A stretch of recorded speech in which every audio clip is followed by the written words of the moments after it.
कल हम लोगों ने वेव की क्लासिफिकेशन को डिस्कस किया और वेव के कुछ करेक्टरिस्टिक्स को डिस्कस किया। अब उसी लेक्चर का सेकंड पार्ट, हमारे पास कुछ टर्म्स यूज़ होती हैं। जैसे हम सिंपल हार्मोनिक मोशन को पढ़ते हैं तो हमने कहा कि कौन कौन से वेरिएबल्स हैं जो सिंपल हार्मोनिक मोशन में यूज़ होते हैं।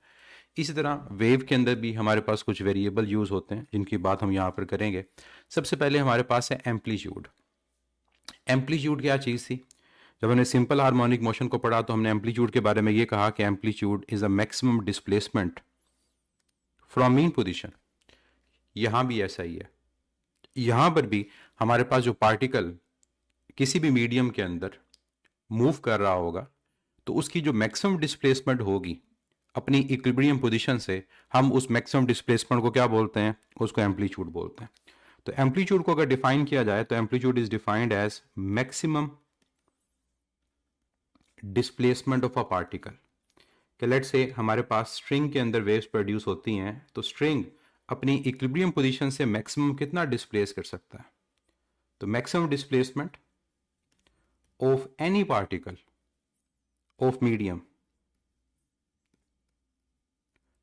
From equilibrium position. और इक्विलिब्रियम पोजीशन हम किसे बोलते हैं? इक्विलिब्रियम पोजीशन हम बोलते हैं मीन पोजीशन को। जैसे मैंने कल बताया कि साइनोसाइडल पीरियोडिक वेव अगर हो तो साइनोसॉइडल पीरियोडिक वेव की ये एक तरह से मीन पोजीशन है। तो इस मीन पोजीशन से वो मैक्सिमम कितना डिस्प्लेस कर सकता है, इसे हम क्या नाम देंगे? इसको एम्पलीट्यूड का नाम देंगे। तो एम्पलीट्यूड का वर्ड सिर्फ मैक्सिमम के लिए यूज होता है, अदरवाइज वो सिंपल डिस्प्लेसमेंट यूज करते हैं। और ऑब्वियसली ये हमारे पास पॉजिटिव भी है और ये नेगेटिव भी है, लेकिन मैग्नीट्यूड दोनों की क्या होगी? वो सेम होगी। जो नेक्स्ट है दैट इज टाइम पीरियड। हमने जब ऑसिलेशन की बात की तो कहा time required to complete one vibration is called time period. जब हम वेव्स की बात करते हैं तो वेव्स के अंदर हम कहते हैं कि time during which a wave advances a distance equal to its wavelength. क्या है टाइम पीरियड? ये वो टाइम है जिसमें एक वेव कितना डिस्टेंस कवर करेगी? अपनी वेवलेंथ के इक्वल। अब इस चीज को डायग्राम से समझिएगा कि हमारे पास यहां से लेकर यहां तक कितना डिस्टेंस होता है। इस डिस्टेंस को हम बोलते हैं लेमडा, क्योंकि एक क्रस्ट और एक ट्रफ ये आपकी कंप्लीट वेव है और हम इसको वेवलेंथ बोलते हैं। तो ये जो डिस्टेंस है इसको कवर करने में जितना टाइम लगता है उसको टाइम पीरियड बोलते हैं। कि फॉर एग्जांपल एक पार्टिकल यहां पर है और यहां टाइम 0 है, तो ये पार्टिकल जब यहां से यहां पहुंचेगा जितने टाइम में, that time is called time period. तो टाइम पीरियड की डेफिनेशन क्या होगी? It is a time during which a wave advance या ट्रेवल्स। कितना ट्रेवल करेगी? A distance equal to its wavelength. कि जितनी वेव की वेवलेंथ है उसके इक्वल डिस्टेंस कवर करने में जो टाइम लगेगा दैट इज कॉल्ड वेवलेंथ। इस कंडीशन को हम यूं भी लिख सकते हैं कि if distance is equal to lambda, कि जो डिस्टेंस हमारा ट्रेवल हुआ वो लैम्डा हुआ, तो उस केस में जो हमारे पास टाइम होगा that is called time period. बाकी फार्मूला इसका जो जनरल होता है वो आप लोग जानते हैं कि टाइम पीरियड को कैसे कैलकुलेट किया जाता है। टाइम पीरियड हमारे पास total time over number of waves होगा। यहाँ जैसे हमने कहा था ना, total time of number of oscillation या number of waves passing through a particular point, या फिर हम इसको फाइंड करने के लिए क्या लेंगे? रेसिप्रोकल लेंगे फ्रीक्वेंसी का। ये है टाइम पीरियड वेव्स के लिए। फ्रीक्वेंसी क्या होती है?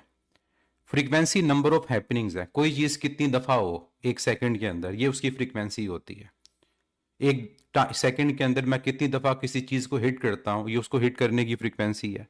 एक सेकंड में कितनी दफा कोई पार्टिकल वाइब्रेट करता है, अपनी वाइब्रेशन कंप्लीट करता है, ये उसकी फ्रीक्वेंसी है। तो वेव्स के अंदर फ्रीक्वेंसी क्या होगी? Number of waves passing through a point पर सेकंड। कि किसी भी पर्टिकुलर पॉइंट में से कितनी वेव्स एक सेकंड से पास होती हैं उसको आप क्या बोलोगे? फ्रीक्वेंसी बोलोगे। तो frequency is defined as number of waves passing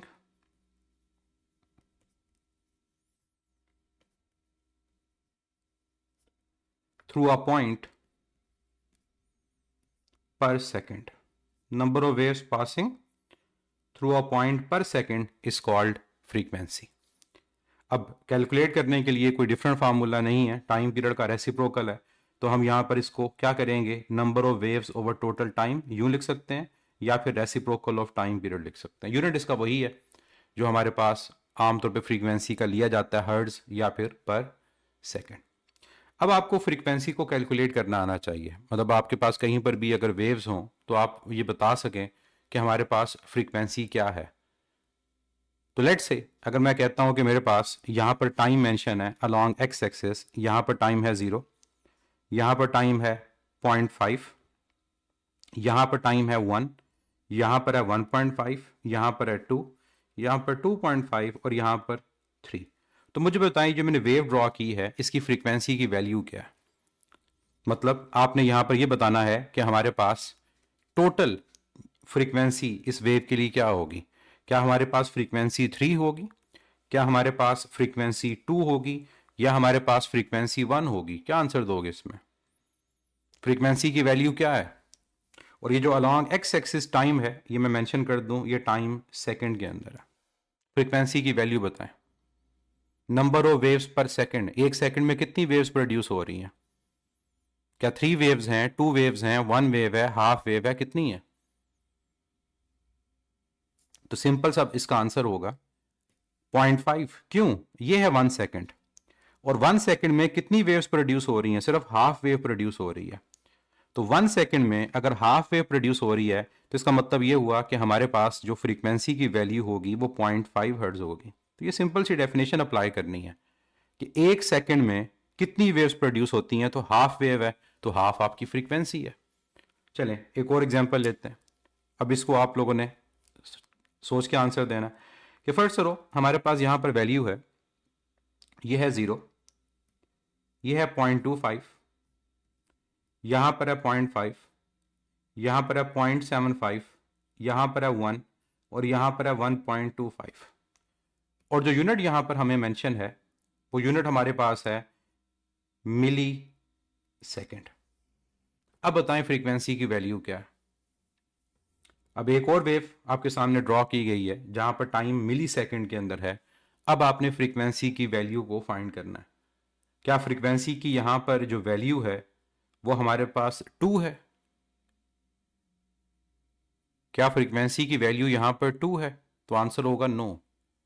क्योंकि ये बच्चे गलती करते हैं, वो बच्चे सोचते हैं कि शायद ये 1 है, तो 1 के अंदर नंबर ऑफ वेव्स कितनी प्रोड्यूस हो रही हैं 2, मतलब यहां से लेकर यहां तक एक वेव है और यहां से यहां तक दूसरी वेव है। लेकिन ये नहीं देखते कि यूनिट जो है वो मिली सेकेंड के अंदर है, तो इसका आंसर 2 नहीं होगा। फिर इसको सॉल्व कैसे करना।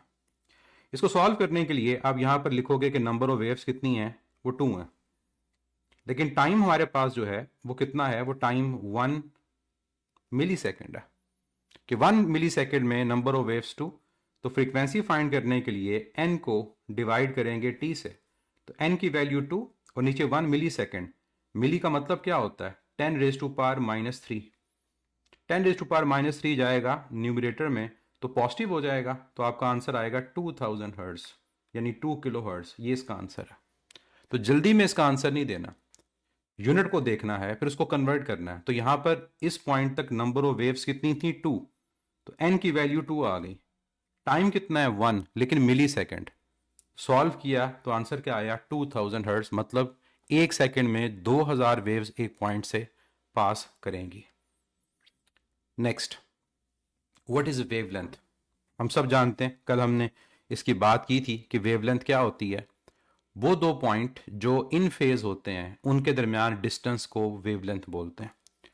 वो दो पॉइंट जो इन फेज होंगे। तो लेट्स से इसको स्टार्ट हम यूं करते हैं कि ये पॉइंट हमारे पास ए है, ये पॉइंट बी है, ये पॉइंट सी है, ये पॉइंट डी है। तो इनमें से कौन कौन से पॉइंट इन फेज हैं, इनमें से कौन कौन से पॉइंट ऐसे हैं जो इन फेज हैं, मतलब जिनकी पीरियोडिक मोशन एक जैसी है। पीरियोडिक मोशन एक जैसी का मतलब है कि यहां पर अगर पार्टिकल को देखोगे अपवर्ड मूव कर रहा है, यहां पार्टिकल डाउनवर्ड मूव कर रहा है, यहां पार्टिकल अपवर्ड मूव कर रहा है, यहां पार्टिकल डाउनवर्ड मूव कर रहा है। तो किन की मोशन एक जैसी है, तो आप यहां बड़ा सिंपली ये जवाब दोगे कि जो ए और सी है ये दोनों पीरियोडिक मोशन एक जैसी क्योंकि अपवर्ड मूव कर रहे हैं, तो ये क्या है, ये इन फेज है। इसी तरह से बी और डी, ये दोनों पार्टिकल डाउनवर्ड मूव कर रहे हैं, तो ये आपके पास क्या इन फेज है। अगर मैं यहाँ पर कुछ पॉइंट्स और मेंशन कर देता हूँ तो मुझे अब आपने आंसर देना है कि फर्स्ट करो ये पॉइंट आपके पास ई है, ये पॉइंट एफ, ये पॉइंट जी और ये पॉइंट एच। तो क्या इनके अलावा भी कोई पॉइंट इन फेज है? अब क्या इनके अलावा भी कोई पॉइंट इन फेज है? तो आंसर होगा यस। जो ई है और जी ये सिमिलर पॉइंट्स हैं।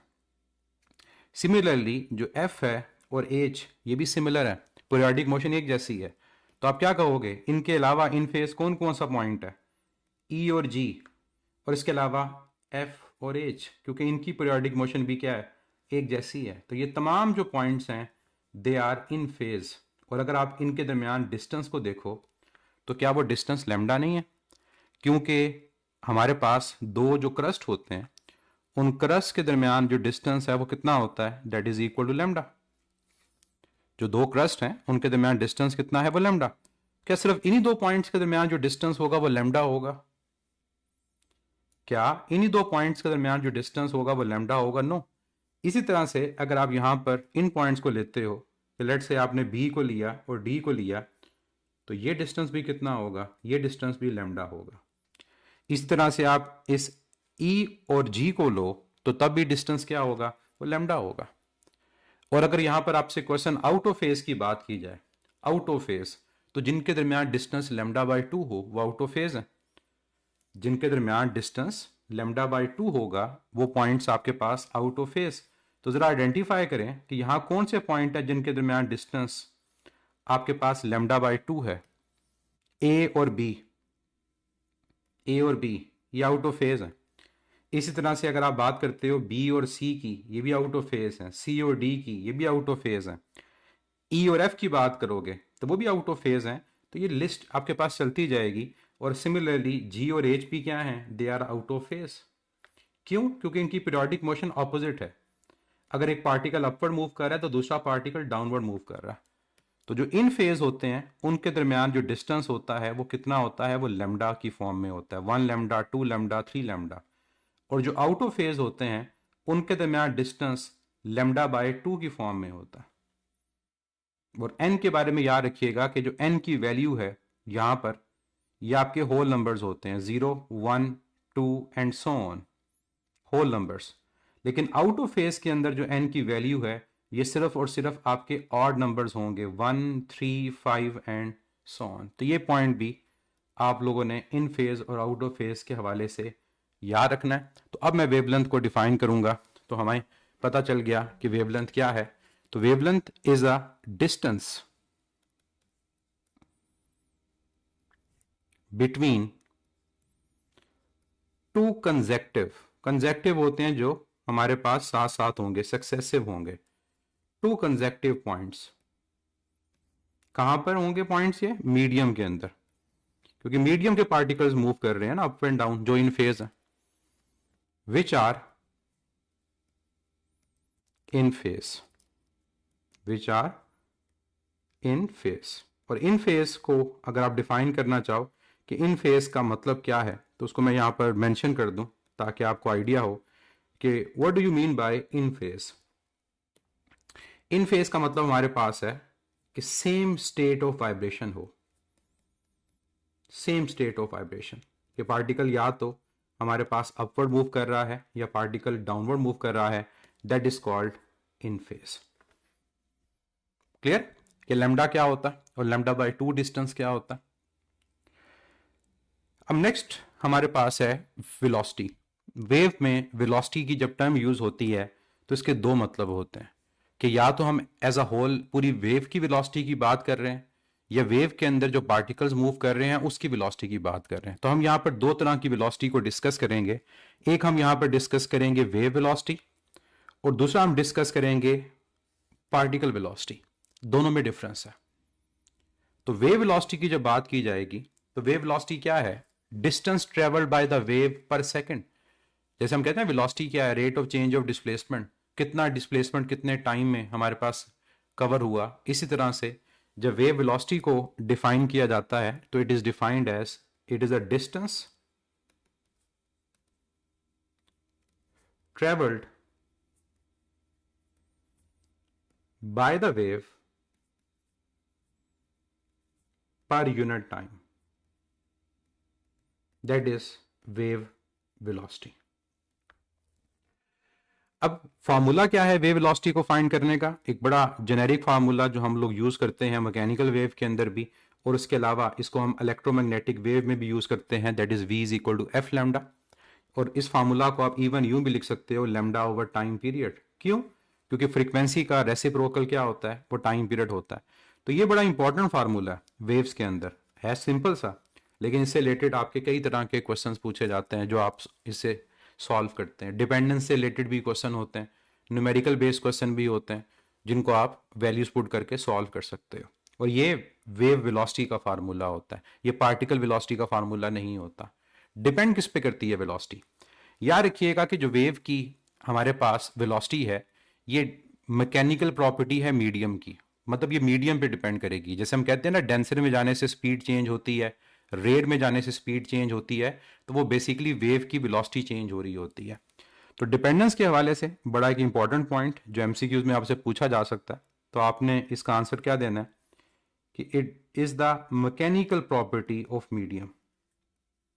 It is the mechanical property of the medium, मतलब ये मीडियम पे डिपेंड करेगी। अब क्या हर दफा डेंसर मीडियम में जाने से स्पीड कम हो जाती है? क्या हर दफा डेंसर मीडियम में जाने से स्पीड कम हो जाती है? क्या हर दफा रेयर मीडियम में जाने से स्पीड बढ़ जाती है?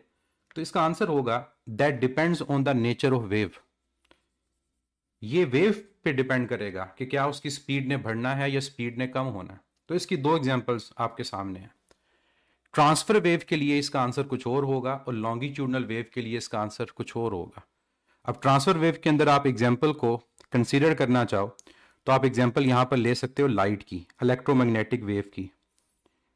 और आप साउंड के अंदर एग्जांपल लेना चाहो, सॉरी लॉन्गिट्यूडनल वेव के अंदर, तो आप एग्जांपल ले सकते हो साउंड, और साउंड की कोई भी टाइप।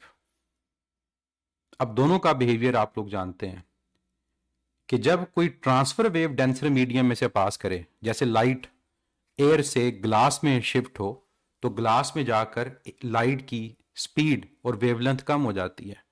और हम कहते हैं कि इलेक्ट्रोमैग्नेटिक वेव की स्पीड मैक्सिमम कहां पर है? वैक्यूम में।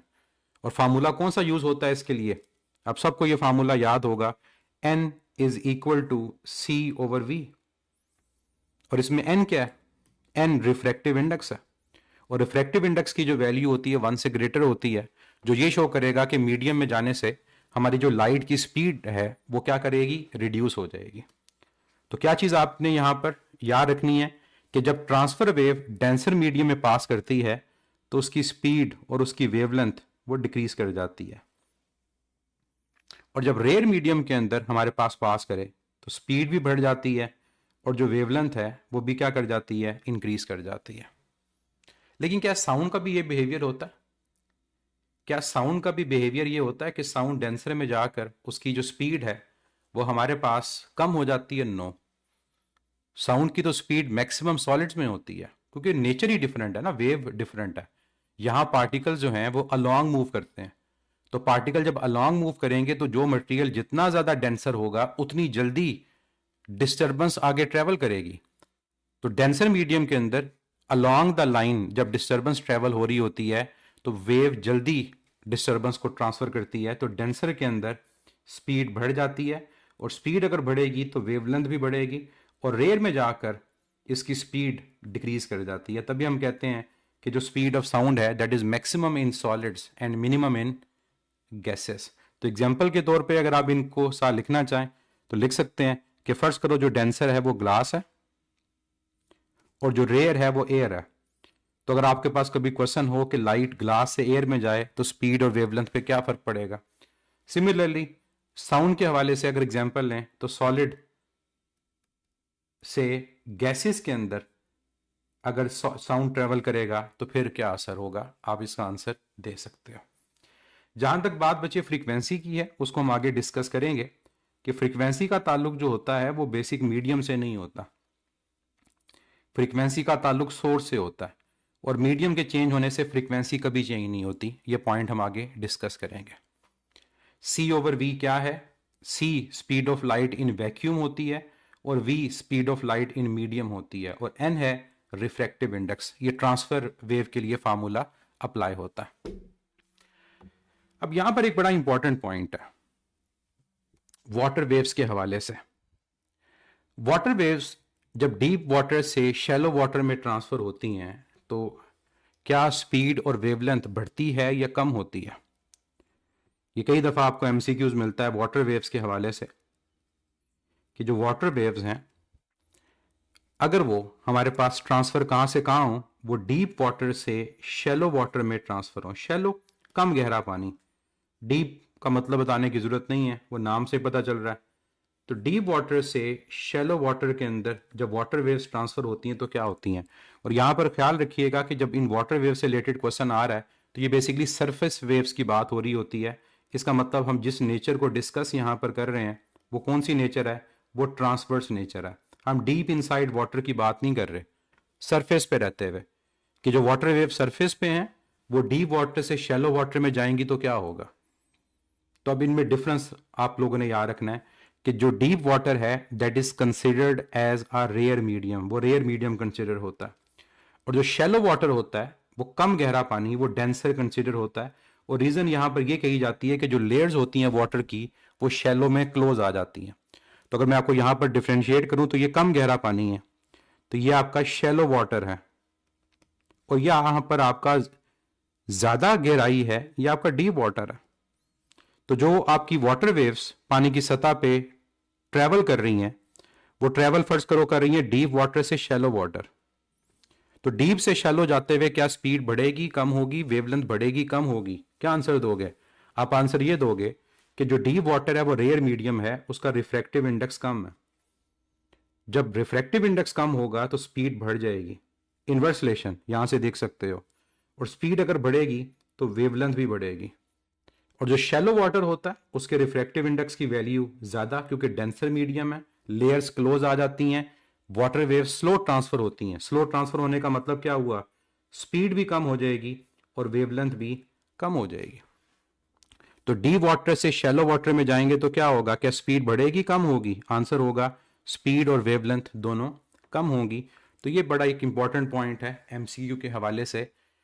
रीजन ऑब्वियसली एमसीक्यूज में बड़ी कम है कि पूछी जाए, लेकिन अगर पूछी जाए तो आपको पता होना चाहिए कि we are considering the surface waves, water waves जो सरफेस पे हैं और वो बाय नेचर ट्रांसफर्स हैं।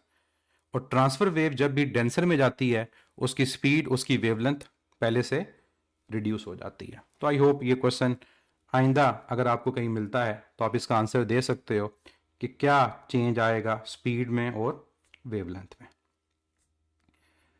जो दूसरी वेलोसिटी है वेव्स में दैट इज पार्टिकल वेलोसिटी। कि जब हम कहते हैं ना कि ट्रांसफर वेव में जो पार्टिकल हैं they are moving perpendicular to the propagation of wave, तो जो उनकी मोशन है perpendicular to propagation of wave उसकी एक सर्टेन वेलोसिटी है।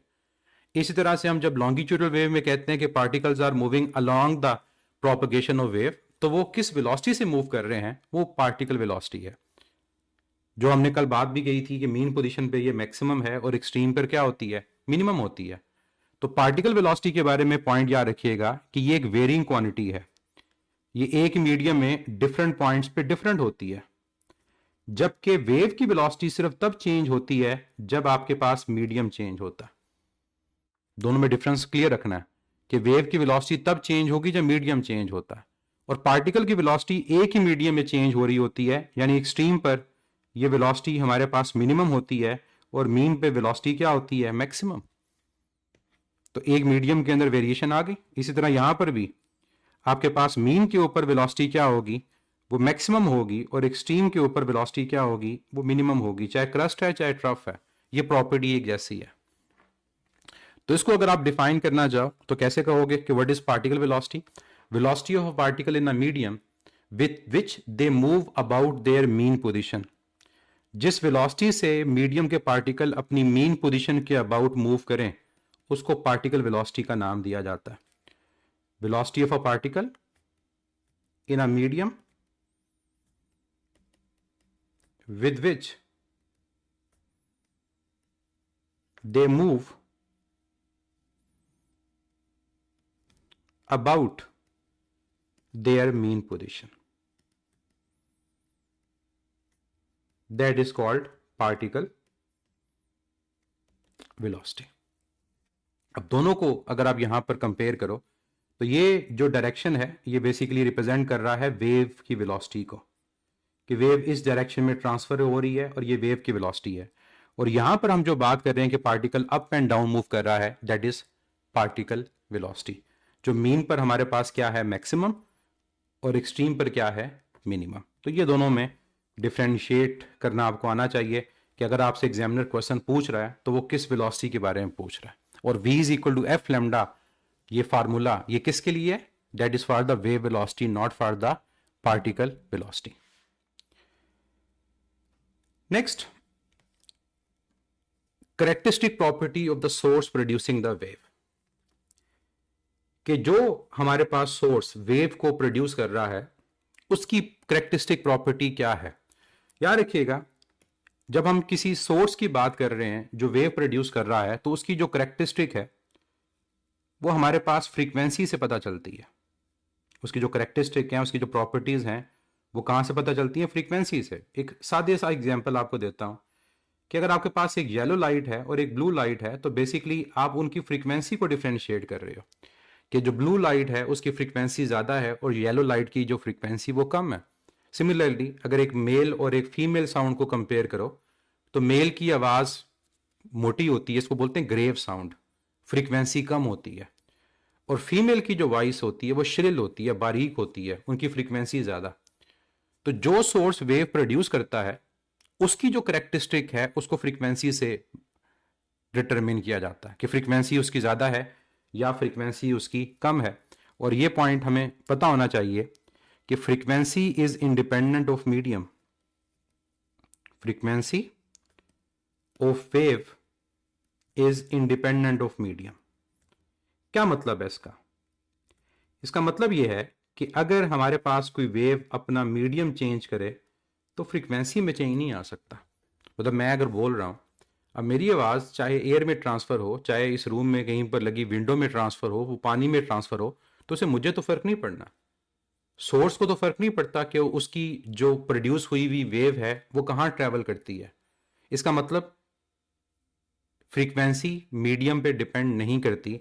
तो जब भी आपसे कोई ऐसा क्वेश्चन आए कि हमारे पास लाइट ट्रेवल करती है ग्लास से एयर, साउंड ट्रांसफर हो सॉलिड से लिक्विड, तो वो कौन सी फिजिकल क्वांटिटी है जो चेंज नहीं होती, आपका आंसर क्या होगा, फ्रीक्वेंसी। फ्रीक्वेंसी चेंज नहीं होती। तो अगर फ्रीक्वेंसी हमारी कांस्टेंट रहती है तो फिर कौन से दो फैक्टर्स आपस में चेंज हो रहे होंगे, वेलोसिटी और वेवलेंथ, और उनका आपस में रिलेशनशिप क्या होगा, डायरेक्ट। जिस मीडियम के अंदर वेलोसिटी बढ़ रही होगी वहां वेवलेंथ बढ़ रही होगी, और जिस मीडियम में वेलोसिटी कम हो रही होगी वहां आपके पास वेवलेंथ की वैल्यू भी कम हो रही होगी। क्लियर ये पॉइंट कि क्या चीज चेंज होती है और क्या चीज चेंज नहीं होती। और याद रखने के लिए अगर एग्जांपल मैं आपको दूं तो लेट से हमारे पास कहीं पर एक बल्ब है जो रेड लाइट को प्रोड्यूस करता है, एक लाइट बल्ब जहां से आपके पास रेड लाइट प्रोड्यूस हो रही है। अब वो जो रेड लाइट है अगर वो ट्रांसफर होती है एयर में और वहां से फर्ज करो वो पास करती है किसी मीडियम से, और फर्ज करें मीडियम क्या है, दैट इज ग्लास, तो क्या उसको फर्क पड़ा कि उसकी जो लाइट है बल्ब की वो कहां से ट्रेवल कर रही है? क्या वो ट्रेवल कर रही है एयर में या वो ट्रेवल कर रही है ग्लास में? नो, उसको फर्क नहीं पड़ा। इसका मतलब ये हुआ कि जितनी फ्रीक्वेंसी उसकी एयर में होगी उतनी फ्रीक्वेंसी उसकी ग्लास में होगी, और इवन ग्लास में से ट्रांसमिट होने के बाद जब वो बाहर निकलेगी तो तब भी उसकी फ्रीक्वेंसी की वैल्यू क्या रहेगी, वो सेम रहेगी। चेंज किस में आएगा, वेवलेंथ में, कि जब एयर में पास कर रही थी तो उसकी स्पीड और वेवलेंथ लाइट की ज्यादा थी, जब ग्लास में ट्रांसफर हुई तो उसकी स्पीड भी कम हो गई और उसकी वेवलेंथ की वैल्यू भी कम हो गई। जब वापस दोबारा एयर में आई दोबारा स्पीड और दोबारा वेवलेंथ इंक्रीज हो गई, लेकिन थ्रू आउट अगर हम फ्रीक्वेंसी की बात करेंगे वो सेम रहेगी। सिमिलरली एक और एग्जांपल अगर आपको दूं कि फर्ज करो आपके पास एक लाउड स्पीकर है जहां से आपके पास एक पर्टिकुलर साउंड प्रोड्यूस हो रहा है। अब वो साउंड आपके पास ट्रांसफर होता है डिफरेंट मीडियम्स में, चाहे वो पास कर रहा है किसी दीवार में से, चाहे पास कर रहा है वाटर में से। तो क्या स्पीकर को फर्क पड़ रहा है? नो। इसका मतलब ये हुआ कि अगर हमारे पास ये साउंड ट्रेवल कर रहा है, इसकी फ्रीक्वेंसी एफ है, अगर फर्ज करें आगे हमारे पास वाटर में से ये साउंड ट्रेवल करे तो क्या होगा? वाटर में ट्रेवल करते हुए फर्क ये पड़ेगा कि वाटर एयर के मुकाबले में डेंसर है। तो पहले अगर एयर में था और एयर से वाटर में गया तो वाटर में जाकर उसकी जो स्पीड और उसकी वेवलेंथ वो बढ़ जाएगी। पहले एयर में था तो स्पीड भी कम थी, वेवलेंथ की वैल्यू भी कम थी, लेकिन फ्रीक्वेंसी उसकी क्या रहेगी? वो सेम रहेगी। मतलब हमारी आवाज़ पानी में जाने से ऐसा थोड़ी होगा कि हमारी आवाज़ बारीक या हमारी आवाज़ मोटी हो जाएगी। तो that frequency remains same. Clear? तो अब इस पॉइंट को कंक्लूड करते हैं कि ये जो फार्मूला है v is equal to F lambda, इससे रिलेटेड दो तरह के क्वेश्चंस हमसे पूछे जाते हैं कि जब मीडियम चेंज होगा तब क्या होगा और जब मीडियम चेंज नहीं होगा तब क्या होगा। जब मीडियम चेंज होगा तो याद रखिएगा फ्रीक्वेंसी की वैल्यू कांस्टेंट रहेगी, और जब मीडियम हमारे पास चेंज नहीं होता तो फिर क्या चीज कांस्टेंट रहती है? कोई बताएगा आप में से? जब मीडियम चेंज नहीं होता तो तब कौन सी प्रॉपर्टी है, कौन सी फिजिकल क्वांटिटी है जो चेंज नहीं होती? स्पीड, बिल्कुल, क्योंकि हमने बात ऊपर की थी कि जो स्पीड होती है वेव की वो डिपेंड करती है मीडियम पे। तो अगर मीडियम चेंज नहीं हो रहा तो दैट मीन्स हमारी स्पीड भी चेंज नहीं हो रही, स्पीड कांस्टेंट रहेगी। तो अब कौन से फैक्टर बाकी रह गए? अगर आप फार्मूला को देखो, v is equal to F lambda के अंदर आपके पास यहाँ फ्रीक्वेंसी कांस्टेंट है, दैट मीन्स वेलोसिटी का वेवलेंथ के साथ रिलेशन क्या होगा? डायरेक्ट होगा। और ये वो दो फैक्टर्स होंगे जो मीडियम चेंज होने से चेंज हो रहे होंगे। दूसरी जानिब अगर हम बात करें, अब वहाँ यहाँ v कांस्टेंट है, तो अगर v कांस्टेंट है तो ये जो फार्मूला हम लिखते हैं v is equal to F lambda, इसमें आप f और लेमडा इनका आपस में रिलेशनशिप क्या होगा? इनवर्स होगा। f और लेमडा इनका आपस में रिलेशनशिप क्या होगा? इनवर्स होगा। और ये वो दो मीडियम हैं जो कि चेंज हो रहे होंगे एक ही मीडियम के अंदर। अब एक ही मीडियम में चेंज होने से मुराद क्या है? इस एग्जाम्पल को समझें कि फर्ज करो हमारे पास मेल और फीमेल की आवाज को कंपेयर किया जाए। लेट से हमारे पास ये मेल मेंबर और ये एक फीमेल मेंबर, ठीक है। अब दोनों की अगर बात करते हैं, हम मेल की बात करें और फीमेल की बात करें, तो डिफरेंस ये है कि मेल की आवाज ग्रेव होती है, मोटी होती है, फ्रीक्वेंसी कम होती है। फीमेल की जो फ्रीक्वेंसी है वो क्या होती है? ज्यादा, क्योंकि श्रिल आवाज होती है। तो मेल की आवाज एयर के अंदर अगर बात करें तो उसकी वेवलेंथ ज्यादा होगी और फीमेल की जो वेवलेंथ होगी वो कम होगी। तो ये डिफरेंस आपको क्लियर होना चाहिए कि जब मेल को और फीमेल को आप कंपेयर करते हो तो उनमें डिफरेंस उनकी फ्रीक्वेंसी का होता है। कि एक ही क्लासरूम के अंदर एक लड़की और एक लड़का बोल रहे हो तो उनकी स्पीड ऑफ साउंड में फ़र्क नहीं है, उनकी फ्रीक्वेंसी और वेवलेंथ में फ़र्क होता है। और ये जो टर्म मैं यूज़ कर रहा हूँ ये याद रखनी है आप लोगों ने, ताकि अगर कहीं पर यूज़ हो तो आपको पता हो कि मेल के लिए जो टर्म यूज़ होती है वो ये होती है ग्रेव साउंड, मोटी आवाज़ जिसको बोलते हैं, और जो फीमेल्स के लिए यूज़ होती है वो श्रिल साउंड यूज़ होती है। तो ग्रेव और श्रिल, ये दोनों डिफरेंस पता होना चाहिए। क्लियर? नेक्स्ट फैक्टर हमारे पास वेव के अंदर है फेज का। हमने लास्ट ऑसिलेशन के अंदर फेज को पढ़ा था, और फेज के बारे में हमने कहा था कि फेज वो एंगल और टाइम है जो स्पेसिफाई करता है इंस्टेंटेनियस डिस्प्लेसमेंट और डायरेक्शन के बारे में। फेज इन शॉर्ट अगर कहा जाए तो ये स्टेट ऑफ वाइब्रेशन होती है कि बॉडी की स्टेट क्या है वाइब्रेट करने की, क्योंकि वो स्टेट ही तो है कि बॉडी किस टाइम पे कहाँ पर है और किस पोजीशन पे है, उसकी डायरेक्शन क्या है। तो फेज को अगर हम डिफाइन करें तो phase is defined as state of vibration, state of vibration या मोशन भी आप कह सकते हो। और किसके रिस्पेक्टिवली हम हमेशा देखते हैं स्टेट को? विद रिस्पेक्ट टू मीन देखते हैं कि मीन के मुताबिक वो कहां पर है। ये हमारे पास फेज है। और वेव्स के लिए नॉर्मली हम फेज को थीटा से रिप्रेजेंट कर रहे होते हैं। यूनिट अगर कहीं पर पूछा जाए कि फेज का यूनिट क्या होता है, तो फेज आपके पास अगर एंगल की फॉर्म में रिप्रेजेंट हो रहा है तो इसका ऐसा यूनिट हमारे पास रेडियन होगा, जिसको इन शॉर्ट क्या लिखा जाता है? RAD। एग्जाम्पल के तौर पे मैं आपको चीज़ें कुछ याद करवा दूं कि जैसे यहां पर आपके पास अगर 0 डिग्री है तो पार्टिकल की डिस्प्लेसमेंट 0 है, यहां पर 90 है तो पार्टिकल की डिस्प्लेसमेंट मैक्सिमम है। क्या होगा, कहेंगे 90 पे क्रस्ट है, 180 के ऊपर क्या है, पार्टिकल की डिस्प्लेसमेंट 0 है, 270 पे क्या है, डिस्प्लेसमेंट मैक्सिमम तो है लेकिन नेगेटिव है, और 360 पे क्या है, ये 0 है। तो ये जो एंगल है ये हमें स्टेट के बारे में बता रहे हैं कि 90 डिग्री के ऊपर पार्टिकल की मोशन अपवर्ड है और मैक्सिमम है, और 270 के ऊपर पार्टिकल की मोशन डाउनवर्ड है और मैक्सिमम है। अगर आपसे 0 पूछा जाए, 180 पूछा जाए, 360 पूछा जाए, आप क्या कहोगे, डिस्प्लेसमेंट की वैल्यू क्या है, दैट इज इक्वल टू 0। ये है फेज जो किसी पर्टिकुलर पॉइंट के बारे में बात कर रहा है। फिर नेक्स्ट होता है फेज डिफरेंस। फेज डिफरेंस, तो फेज डिफरेंस क्या है, जब आप डिफरेंट स्टेट्स को कंपेयर करते हो। फॉर एग्जांपल आपसे अगर 90 को 270 को कंपेयर करने को कहा जाए कि 90 और 270 के फेज के दरमियान क्या डिफरेंस होता है, तो आप कहोगे कि यहां पर आपके पास θ1 है, इस पॉइंट पे आपके पास θ2 है, तो आप इन दोनों का डिफरेंस ले लें। तो जो इन दोनों का डिफरेंस होगा वो क्या कहलाएगा, वो फेज डिफरेंस कहलाएगा। तो व्हाट इज फेज डिफरेंस, इसको आप डेल्टा फाई से या डेल्टा थीटा कोई भी सिंबल इसके लिए यूज किया जा सकता है। Phase difference is basically different states of vibration of a particle at two different instants, कि दो डिफरेंट टाइम्स के ऊपर जो उसकी डिफरेंट स्टेट्स होती हैं उनको जब कंपेयर करते हैं, तो different states of vibration of a particle at two different instants और two different points is called phase difference.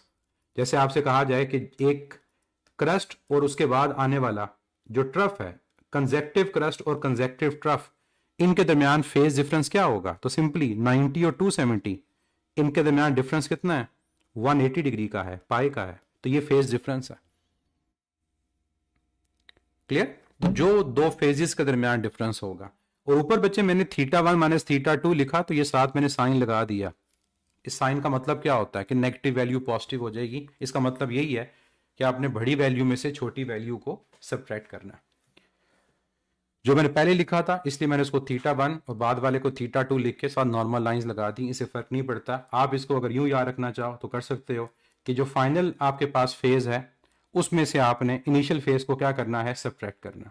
तब मैं मैग्नीट्यूड का साइन नहीं लगाऊंगा क्योंकि ऑब्वियसली तब मैं बड़े में से छोटी वैल्यू को ही सब्ट्रैक्ट कर रहा हूं। तो ये है फेज डिफरेंस, मुश्किल नहीं है, आपने सिंपली दो पॉइंट्स लेने हैं और उनके फेज का डिफरेंस ले लेना। फिर होता है पाथ डिफरेंस। फेज एंगल है, पाथ डिस्टेंस है, तो पाथ डिफरेंस को रिप्रेजेंट किया जाता है एक्स के साथ या डेल्टा एक्स के साथ, क्योंकि ये डिस्टेंस है, लेंथ है। अब इस केस में क्या होगा, इस केस में हमें आंसर जो मिलेगा वो इन टर्म्स ऑफ लेमडा मिलेगा। इन टर्म्स ऑफ क्या मिलेगा, लेमडा। यानी अगर मैं इस क्रस्ट और इस ट्रफ के दरमियान इस डिस्टेंस को मेजर करना चाहूं तो ये पाथ डिफरेंस कहलाएगा, कि मतलब एक क्रस्ट से लेकर ट्रफ तक जाने में कितना डिस्टेंस है, ये पाथ डिफरेंस होगा। तो ये किसके इक्वल होगा, ये लैम्डा बाय 2 के इक्वल होगा। एक क्रस्ट से लेकर दूसरे क्रस्ट तक जाने में, जिसको हम कंजेक्टिव बोलते हैं, सक्सेसिव बोलते हैं, इनके दरमियान पाथ डिफरेंस कितना होगा, ये लैम्डा होगा। तो ये जो डिस्टेंस हम ले रहे होते हैं ये बेसिकली पाथ डिफरेंस होता है। क्लियर, तो पाथ डिफरेंस को डिफाइन कैसे करते हैं, it is defined as it is a distance between any two points. कोई भी दो पॉइंट हो सकते हैं जो एग्जामिनर आपको मार्क करेगा कि इन दो पॉइंट्स के दरमियान बताएं पाथ डिफरेंस क्या होगा। तो distance between two points measured along the direction या प्रोपगेशन ऑफ वेव, कि जिस डायरेक्शन में वेव प्रोपगेट कर रही है उस डायरेक्शन में कोई भी दो पॉइंट्स के दरमियान जो डिस्टेंस होता है उसको पाथ डिफरेंस का नाम दिया जाता है। उसको क्या नाम दिया जाता है, पाथ डिफरेंस का। तो क्रस्ट और ट्रफ के दरमियान कितना पाथ डिफरेंस है, लैम्डा बाय 2। क्रस्ट और क्रस्ट के दरमियान कितना पाथ डिफरेंस है, लैम्डा। ट्रफ और ट्रफ के दरमियान कितना पाथ डिफरेंस है, दैट इज अगेन लैम्डा। अब नेक्स्ट आ गया टाइम डिफरेंस। जो टाइम डिफरेंस है वो इन टर्म्स ऑफ टाइम की बात हो रही है कि जिन दो पॉइंट्स को कंपेयर कर रहे हैं उनके टाइम में कितना डिफरेंस होगा, मतलब कितना टाइम एक पॉइंट से दूसरे पॉइंट तक जाने में लगेगा। तो time taken by the wave to travel from one point to another, कि फॉर एग्जांपल एक पार्टिकल यहां पर है, उस पार्टिकल ने यहां से यहां तक मूव करना है, तो इन दो पॉइंट्स के दरमियान मूव करने में उसको जितना टाइम लगेगा, ये बच्चे क्या होगा, ये आपका टाइम डिफरेंस होगा। तो what is time difference? Time difference is the time taken by the wave to travel from one point to another। और ये भी कोई भी दो पॉइंट्स के दरमियान एग्जामिनर आपसे पूछ सकता है, और बड़ा आसान तरीका है इसका, एंगल वाला मेथड है कि फॉर एग्जांपल अगर मैं यहां पर बात करूं, यहां टाइम 0 है, यहां टाइम t/4 है, यहाँ टाइम t/2, यहाँ 3t/4 और यहाँ टाइम t, और इसी तरह से आगे t/4 ऐड करते जाओ। तो अगर आपको इन दो पॉइंट्स के दरमियान टाइम डिफरेंस फाइंड करना है तो सिंपली इनका डिफरेंस ले लो। तो क्या करोगे आप, 3t/4 में से t/4 को सब्ट्रैक्ट कर दोगे। तो जब सब्ट्रैक्ट करोगे तो आंसर कितना आएगा, सॉल्व करके देख लीजिएगा, ये t/2 आएगा। तो ये है टाइम डिफरेंस एक क्रस्ट और ट्रफ के दरमियान। तो क्या हमने डिस्कस किया, तीन चीजें, फेज डिफरेंस, पाथ डिफरेंस, और तीसरी चीज क्या है, टाइम डिफरेंस। और ये तीनों चीजें आपस में आपसे कन्वर्ट करने के लिए, आपसे रिलेट करने पूछा जा सकता है कि टाइम डिफरेंस को पाथ डिफरेंस में, पाथ डिफरेंस को फेज डिफरेंस में कन्वर्ट करो। और हमारी बुक्स में जो फार्मूला पर्टिकुलरली डिस्कस होता है इससे रिलेटेड, वो फेज डिफरेंस को पाथ डिफरेंस में कन्वर्ट करने के लिए होता है। और वो क्या फार्मूला है, ये सब लोगों को फार्मूला याद होगा, delta phi is equal to 2π/λ, ये कांस्टेंट फैक्टर है, मल्टीप्लाइड बाय x। ये फार्मूला हमारे पास कहां पर यूज होगा, क्या याद रखिएगा, इसमें जो x है ये आपका पाथ डिफरेंस है, कि अगर आपको पाथ डिफरेंस की वैल्यू गिवन हो और आपने क्या चीज कैलकुलेट करनी हो, आपने कैलकुलेट करना हो फेज डिफरेंस को, या फिर आप इसके रिवर्स भी पूछ सकते हैं कि फेज डिफरेंस आपको गिवन हो और आपने क्या कैलकुलेट करना हो, पाथ डिफरेंस को कैलकुलेट करना हो। और ये जो बीच वाला फैक्टर है 2π/λ, ये कांस्टेंट फैक्टर है और इसको नाम दिया जाता है प्रोपगेशन कांस्टेंट का, प्रोपगेशन कांस्टेंट, क्योंकि लैम्डा भी कांस्टेंट फैक्टर है और 2π भी किसी भी वेव के अंदर एक कांस्टेंट फैक्टर होगा, इसकी वैल्यू चेंज तो नहीं होगी ना। और इसके अलावा इसका एक और नाम भी होता है प्रोपगेशन कांस्टेंट के अलावा, इसको एंगुलर वेव नंबर का नाम दिया जाता है, एंगुलर वेव नंबर। तो ये आपको याद रखने हैं कि इसमें ये फार्मूला कहां पर यूज होगा, पाथ डिफरेंस और फेज डिफरेंस को आपस में कन्वर्ट करने के लिए। तो कोई एक फैक्टर आपको गिवन होगा और उसको आपने दूसरे फैक्टर में कन्वर्ट करना होगा, और बीच में क्या है, ये कांस्टेंट है। एग्जांपल अब डिस्कस करते हैं कि किस तरह के क्वेश्चंस आपसे एग्जामिनर पूछ सकता है। फर्स्ट करो, एग्जामिनर आपको क्वेश्चन देता है कि जो x की वैल्यू है वो 3 टाइम्स λ/4 है, मतलब आपको पाथ डिफरेंस गिवन है, क्या चीज फाइंड करें। एग्जामिनर आपको कहता है बताएं फेज डिफरेंस क्या है, ये वो पॉइंट जिनके दरमियान पाथ डिफरेंस गिवन है, इनके दरमियान फेज डिफरेंस की वैल्यू क्या है, क्या आंसर होगा। पाथ डिफरेंस कैसे फाइंड होगा, इन टर्म्स ऑफ लैम्डा, कि जो दो पॉइंट गिवन है उनको लैम्डा की फॉर्म में रिप्रेजेंट करके उनका डिफरेंस फाइंड कर लें। क्या बच्चा आंसर होगा, अगर x की वैल्यू 3λ/4 है, फार्मूला आपको गिवन है, आपने सिंपली उस फार्मूला के अंदर वैल्यू पुट करनी है, तो delta phi is equal to 2π/λ into x, ये फार्मूला, x की वैल्यू को सब्स्टिट्यूट कर दो। तो x की वैल्यू को जब सब्स्टिट्यूट करोगे वो है 3λ/4, क्या चीज कैंसिल आउट होती है, लैम्डा कैंसिल हो जाएगा और ये आपके पास 2, तो आंसर क्या आ गया, आंसर आ गया 3π/2। तो ये आपकी कन्वर्जन हो गई पाथ डिफरेंस की फेज डिफरेंस में। एक और क्वेश्चन को सॉल्व करो। अब इसके रिवर्स क्वेश्चन आपसे पूछता हूं। अब मैं आपको फेज डिफरेंस दूंगा, तो लेट्स से जो फेज डिफरेंस की वैल्यू है वो 5π/2 है, वो तो 2 पॉइंट्स के दरमियान फेज का डिफरेंस गिवन है। क्या फाइंड करना है आप लोगों ने पाथ डिफरेंस को फाइंड करना है कि पाथ डिफरेंस की वैल्यू क्या होगी। मतलब अब आपने x की वैल्यू को फाइंड करना है।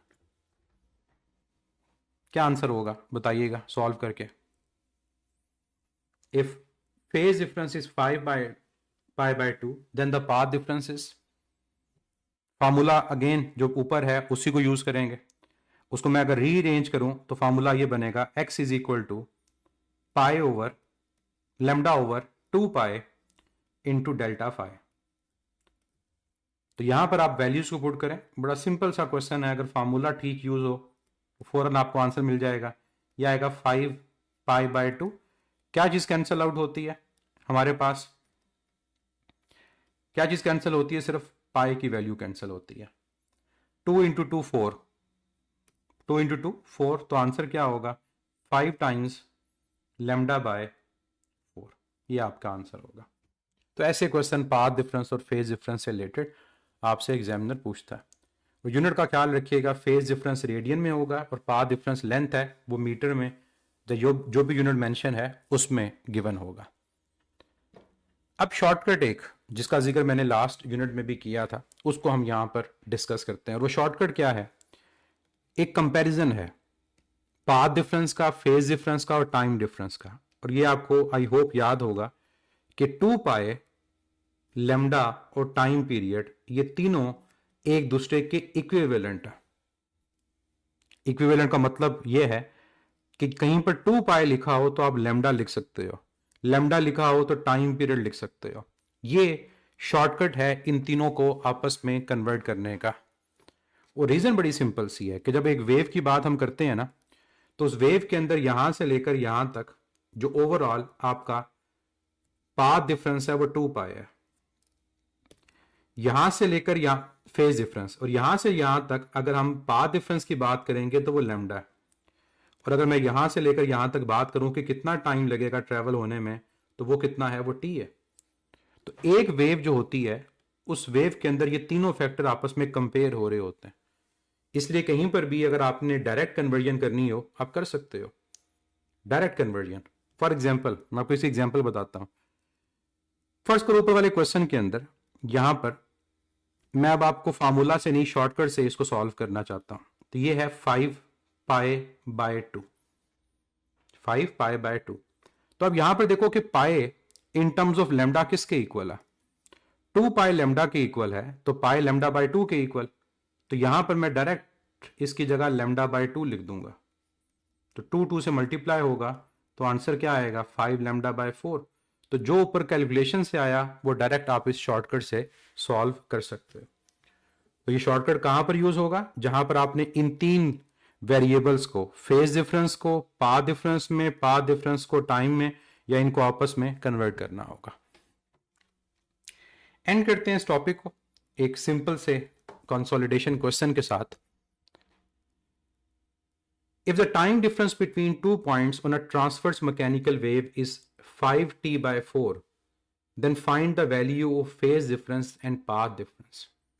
क्वेश्चन में आपको एक वेव में 2 पॉइंट्स के दरमियान टाइम डिफरेंस गिवन है, आपने उसको कन्वर्ट करना है किसमें, फेज डिफरेंस में और पाथ डिफरेंस में। बताएं सॉल्व करके इसका आंसर क्या आएगा।